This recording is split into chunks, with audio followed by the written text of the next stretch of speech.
이제 제 마음을 잘 성찰할 때 또 어떻게 보면은 나의 마음뿐만 아니라 다른 사람의 마음도 같이 이제 연결되는 것이 굉장히 중요할 것 같습니다. 왜냐하면 사람이 이제 혼자 살 수가 없기 때문에 이 사회를 이루고 살 수밖에 없기 때문인 것 같은데요.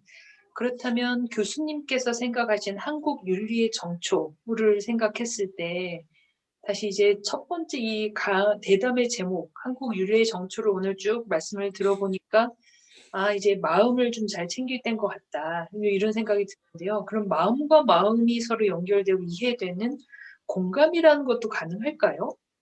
가능하다면 어떻게 가능할까요? 네. 이제 조금 더 복잡한 또 공감의 문제까지 나온 것 같습니다. 맹자책을 읽어보신 분들은 그 측은지심이라는 이 표현이 알고 있을 것입니다. 그리고 맹자가 제가 얘기했지만 사람의 본성이 선한다는 것을 증명하기 위해서 상당히 많은 노력을 하고 있습니다만 아주 구체적인 예를 하나 들고 있는 것 같아요. 맹자책에 보면은 사람이 지나가다가 어린 꼬마아이가 우물에 빠지려고 하는 상황, 이 어떤 아마 요즘 그 서양 철학자들이 그런 그 어떤 장면을 잘 구상해서 이렇게 인기를 끄는 것처럼 맹자도 그런 구상을 하나 하는 것 같아요. 어떤 실험입니다만은 어린아이가 물에 빠져서 그 당시에 우물에 빠져서 아마 그 당시 이 비유겠죠. 지금 같으면 뭐 사람이 지나가다가 어린아이가 어떤 교통사고가 났다든지 혹은 이런 상황에서 지나가는 사람이 어떻게 행동을 할 것이냐. 자, 맹자 같은 사람들은 누구든지 달려가서 그 어린아이를 구하려고 할 것이다. 라는 그런 하나의 가설을 내세우고 있습니다. 그래서 맹자책 전체는 기본적으로 인간은 그런 공감 능력을 갖고 있고 그것이 측은지심이고 그것이 또 인의 예지할 때 인이고 또 사랑의 마음이고 그런 논리를 끝까지 펴고 있습니다. 그래서 아마 맹자의 이론에서 우리가 주자의 성리학이라고 한다면은 주자의 성리학이라든지 그런 기본적으로 맹자책을 좋아하는 그룹들입니다. 그런 맹자책에 대한 재해석을 통해서 어떤 공감의 부분들을 많이 나누고자 하는 것이고요. 그리고 공감의 부분들은 제가 조금 전에는 이제 어린아이가 물에 빠지는 그런 장면을 얘기했습니다만은 이제 나와 타인과의 관계 얘기했죠. 아마 거기에서 이제 어린아이가 조금 더 설명하기 쉬우니까 그런 비유를 들었던 것 같고요. 뭐 그렇다고 해서 어른이라고 또 가서 구하지 않으면 또 논리가 좀 달라지는 부분이고 그래서 나와 타인 좀 더 넓게는 이제 우리 자기가 살고 있는 어떤 지역이라든지 사회와의 관련성인 것 같아요. 그래서 개인이라는 것이 정말로 독자적인 혼자 있는 개인일까 아니면은 나와 관련된 주변과의 관련된 사회 속에서의 개인일까 이런 문제와 연관이 되는 것 같아요. 최근 아마 이 문제와 관련돼서 조금 더 이제 알기 쉽게 논의를 할 수 있는 부분들은 아마 미국과 유럽 지역에서 이 코로나 사태에서 그 방역의 추적이라든지 검사라든지 이런 부분들에 대해서 우리 아시아 지역과는 다른 차이가 났다는 이런 얘기를 하는 것 같아요. 왜 미국과 유럽 지역에 훨씬 더 우리가 선진 국가라고 생각했던 이 지역에서 이 코로나가 더 확장되었고 그리고 이제 방역이 성공적이지 못했을까 이런 부분들에 대해서 아마 한국을 비롯한 이 동아시아 지역에서 이제 이 코로나19라는 이런 개인의 질병에 관한 문제가 사회와 훨씬 더 밀접하게 연관이 되어 있고 이제 나와 타인 사이의 어떤 공감이라고 할까요? 이런 부분들의 전통이 있었기 때문에 조금 더 이 미국과 유럽에 비해서 이제 코로나를 안정시켜 나가는데 유리하지 않았을까 그런 이론들을 주장하는 분들이 생겨나는 것 같아요. 그래서 우리가 이제 한국적인 마음에서 공감이 무엇일까 이 질문은 조금 어려운 것 같고요.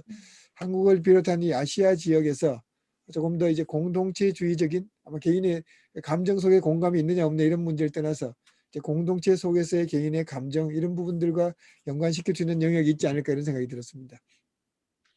지금 이제 다시 한번 또 우리가 자라온 문화의 환경 속에서 우리가 어떤 마음의 특징이 있었는지, 어떤 공감력이 있었는지를 살펴보니 공동체 안에서 굉장히 공감 능력을 많이 발달시켜온 문화 속에서 우리가 좀 자라왔다. 현재도 그렇고 역사적으로도 그렇다라는 생각이 듭니다. 그럼 이제 마지막 오늘 진짜 여쭤보고 싶은 것은 너무 많지만 이제 마지막 또 이제 질문인데요. 이런 어떤 마음의 문제, 그다음에 한국 윤리의 문제, 또 이와 연결된 예술의 문제, 또 공감의 문제 이런 것들이 결국 크게 보면은 마음과 정신이라고 한다면 최근에 화두가 되고 있는 인공지능. 이제 기계에게 사실 사람이 마음, 정신이 작동하는 법을 가리키겠다. 인간을 위해서. 이런 이제 추들이 급속도로 발전하고 있는데요. 이런 어떤 윤리적인 한국의 윤리적인 정초에서 보시기에 어떤 인공지능과 어떻게 관련이 될 수 있을지 어떤 미래에 대한 비전을 마지막 질문으로 여쭤보고 싶습니다. 네. 야, 감사합니다. 마지막 질문이어서 다행입니다. 너무 어려운 질문들이었어요.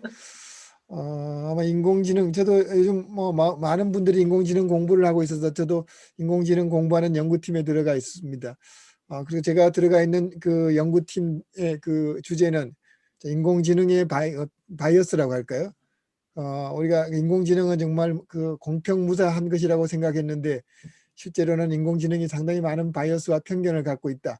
아마 구글에서 만든 챗보이가 있었습니다만은 우리가 그 최근에 뭐 이루다 사건도 있었네요. 인공지능으로 만들어 두었더니만은 이제 실제로는 사고뭉치였다는 게 지금까지 이제 과학자들의 그 성과입니다.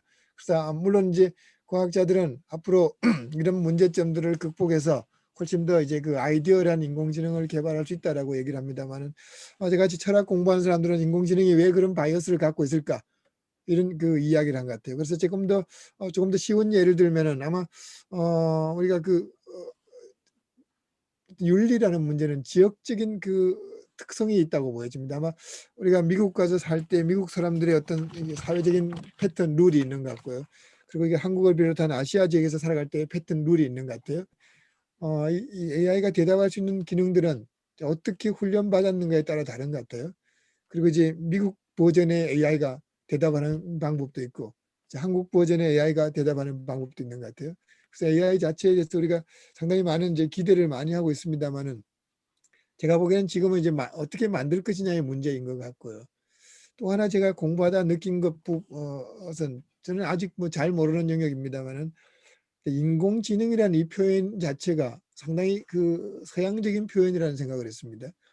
우리가 그 만들어진 기계, 뭐 영화에 나오는 이런 친구들은 인공이라고 하고 우리가 지금 제가 말하거나 여러분들이 지금 생각하는 이 우리가 갖고 있는 이 머릿속의 지능은 거기에 비하면 자연지능이 된 것 같아요. 그래서 아마 인간이 어떻게 자연지능을 갖게 되었을까? 이것이 자연지능과 인공지능의 차이가 무엇일까? 이런 고민을 제가 최근에 하게 되었습니다. 원래는 인간이 하는 일은 인공적이었던 것이고 자연이라는 것은 이 세계 안에 있는 것이고 아마 여러분 그 작가분들은 이 자연 속에 있는 것을 표현하는 것이 자연이고 여러분들의 머리를 통해서 나온 것은 인위적인 예술이라고 이렇게 생각을 했습니다만은 어떻게 하다가 제가 머리가 그냥 자연지능이 돼버린 것 같아요. 인공지능이 생기면서. 그래서 우리가 인공지능을 생각할 때 이 자연과 인이라는 것이 어떻게 구분을 해야 되는 것일까? 이런 고민까지 안게 된 것 같아요. 그래서 우리가 아마 제가 이런 생각을 하는 것은 한국에 살았기 때문인 것 같고요. 동양 철학을 했기 때문에 이런 생각을 하는 것 같습니다. 그래서 인공지능에 대해서 우리가 이제 많은 기대를 하고 있습니다만은 인공지능이 갖고 있는 그 또 다른 측면들에 대한 이제 반성적인 성찰이라고 할까요? 이런 부분들은 아마 인공지능을 그 나중에 우리가 도입한 입장에서 생각하는 분들이 더 다가갈 수 있는 장점이 아닐까 이렇게 생각합니다. 네.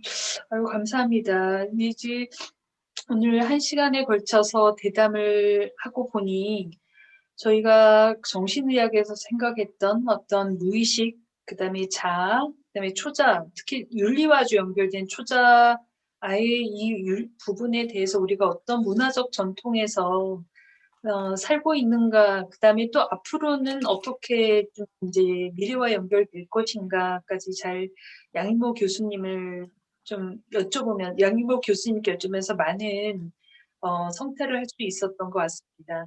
그러면 오늘 이렇게 많은 분들 한 시간 동안 열심히 경청해 주셔서 너무나 감사하고요. 양일모 교수님, 오늘 네. 이 자리를 함께한 지금 30분 정도가 함께해 주셨는데요. 이 오늘의 그 한국의 윤리적 정초, 정신의학 마음예술에 오늘 참가해 주신 분들께 인사 한 말씀 한마디 부탁드립니다. 네, 여러분 그 어려운 대담이 아니었을까 염려가 됩니다.